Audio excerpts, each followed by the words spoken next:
Hey, good old Grief here, and today I'm going to be presenting Magic 8 Ball by Mac Ayres. So, for those who don't know, Mac Ayres is an American R&B singer, producer, songwriter, and in this 2021 album, recently released, it is an 8-track EP where he goes over his love life and some of the experiences he's had.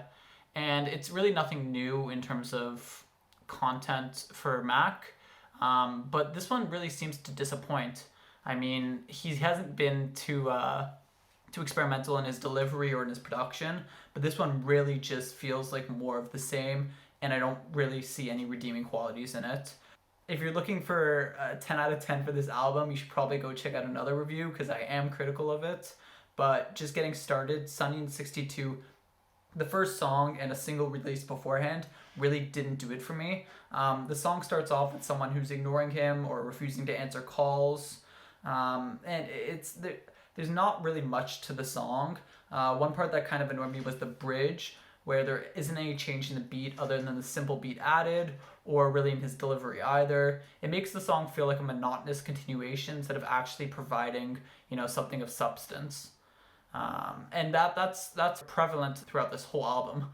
There isn't really something to bring you back for a second, third time. It's more like you listen to it and you move on. One song that I thought was actually okay was the second song, which is Sometimes. There isn't much happening for the instrumental, but there's a nice progression to the song compared to the other one where it just felt like the same thing over and over. However, it's a little bit too short for my liking, clocking at just over 2 minutes. It's the shortest song on the project. But even with that, the guitar taps instead of a concrete beat fits the whole vibe of the song. It's a lot more relaxed, and I wish that was used in more parts of the album. Moving on to Nothing Else, the song really annoys me as there's just so much potential, but at the same time it's being held back by its glaring errors. So the piano sounds muddy, the voice is extremely subdued, there's bad mixing in general, and the beat is obnoxiously repetitive to the point where it's just you get sick and tired of listening to it by about halfway through. Mac's performance is subpar, his falsetto on the chorus sounds half-baked at best, and I don't know who approved the voice layering on the bridge, but that doesn't work either, so it's just overall a really disappointing song. Moving on to Brand New, it's probably my favorite song on the album, but that isn't really saying much considering how I hold this album. The bird chirps were nice in the production, but the order is confusing given that the song before this one was a lot more happening and busy. So it feels like we're switching between this busy and non-busy. I don't really get what Mac is trying to do with that. I actually kind of like the song in general. He was straining to hit some of his notes in the bridge and chorus, and it is a shorter song, as it's around 2 minutes 30 seconds. But I think that might be a theme for Mac, because he can't actually hold your attention for that long. So maybe that short and sweet area might be a bit better for him. Moving on to Never Let Me Go, not a good song. Ayres' vocal performance is disappointing. The song doesn't deliver anything of substance, and the lyrics don't make sense, especially in the chorus. I don't get what he's trying to say. I've read it over a couple times. Is he secretly a narcissist when talking about love? Like, it doesn't make sense to me. I don't really get that. I wish he would maybe clear that up, because apparently he was really proud of his lyric ability in this album, but for me it just sounds the exact same. It reads the exact same as well. Moving on to Every Time, the production is fine, but it's the longest song of the album and you could definitely feel it. After the first chorus, there's around 10 to 15 seconds where they just let the instrumental play, and usually I actually really like that in songs because you hear what's happening. But because this is so one-dimensional and bland, you just end up getting bored, and from there on out, I never really got the attention of the song back into me, so it just seemed like I was just waiting for the next song to play.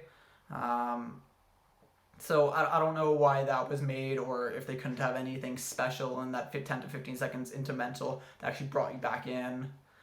Moving on to Where You're Going Tonight, the bass line sounds a bit muddy, the shakers don't sound great on the beat, and it's not a memorable song as it really doesn't stand out to me. However, give credit where credit is due, the vocal layering is a lot better than on previous songs, so I will give him credit for that. Um, the song, however, again, just like the last song, just drags on. So the last 40 seconds, I would say, just aren't necessary at all. You could cut that down to an under 4 minute song, it'd sound a lot better.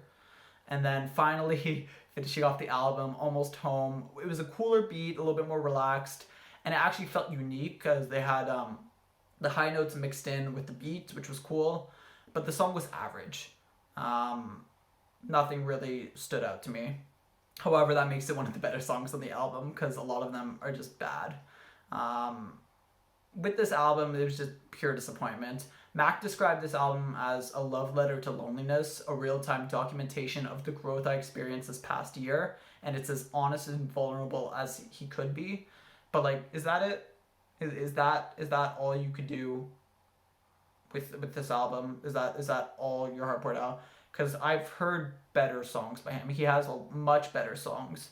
Um, so if this is the best he could do, and he feels like he's reached his peak, I don't know. I don't know where he's gonna go from here because he has had really good stuff, but the more I listen to it, the more I realize that he's just using the same repetitive formula over and over, and not only that, but it's actually getting worse each time. The production subpar, Mac's singing has been better, and a lot of the songs are clearly phoned in, but you can't do that on an 8 song album. The songwriting is okay, so I give him credit for that, but nothing stand out, nothing that other people aren't doing better in the R&B field. Um, if I had to give a rating to this, I would give a 3 out of 10. It's really only worth 1 or 2 listens because after that you just get bored. Best songs, I would give it to either Sometimes or Brand New. But yeah, really nothing working for me on this album. I was really disappointed. Was hoping for better. Not a great start to 2021 for Mac Ayres. Okay, well, thanks for watching. Like and subscribe if you want to. Make a comment if you want to, and I'll see you around. Bye.